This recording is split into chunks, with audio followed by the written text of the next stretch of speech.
हे पार्थ, तुम्हारा प्रश्न ही बताता है कि तुम जाग रहे हो।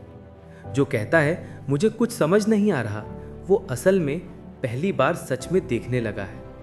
अब तक तुम बस आदतों, डर और दूसरों की उम्मीदों के हिसाब से चल रहे थे, पर आज तुम्हारा मन पूछ रहा है, मैं कौन हूं, मुझे क्या करना चाहिए। यही शुरुआत है जागरूकता की। जब मन भ्रमित हो तब निर्णय लेना सबसे बड़ा भ्रम होता है, क्योंकि जो फैसले उलझन में लिए जाते हैं वे जीवन में शोर, तनाव और पछतावा ही लाते हैं।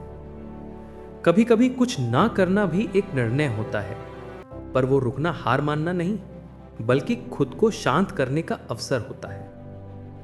पार्थ, याद रखो, समस्या ये नहीं है कि तुम्हें रास्ता नहीं दिख रहा। समस्या ये है कि तुम अभी तुरंत रास्ता देखना चाहते हो।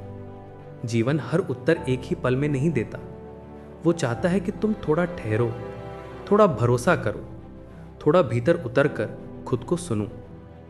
अपने आप से पूछो, क्या मैं डर से चल रहा हूं या प्रेम से? क्या मैं समाज की आवाज सुन रहा हूं या अपनी आत्मा की पुकार? मन कई आवाजें उठाता है, डर की, लालच की, असफलताओं की, चिंता की, लेकिन आत्मा, वो हमेशा शांत है, स्पष्ट है, स्थिर है। उसकी दिशा सुनने के लिए मौन चाहिए, जल्दबाजी नहीं। तो अब तुम्हारा मार्ग यही है, हर दिन कुछ पल अपने भीतर जाओ, अपने मन को शांत करो, अपनी आत्मा की फुसफुसाहट सुनो। फिर देखना, निर्णय खुद तुम्हारे सामने प्रकट हो जाएगा, स्पष्ट, शांत और सही।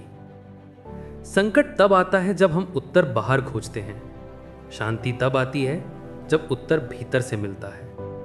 और अंत में, फल की चिंता छोड़कर कर्म करो, क्योंकि जो निर्णय शांति से लिए जाते हैं उनके परिणाम कभी गलत नहीं होते।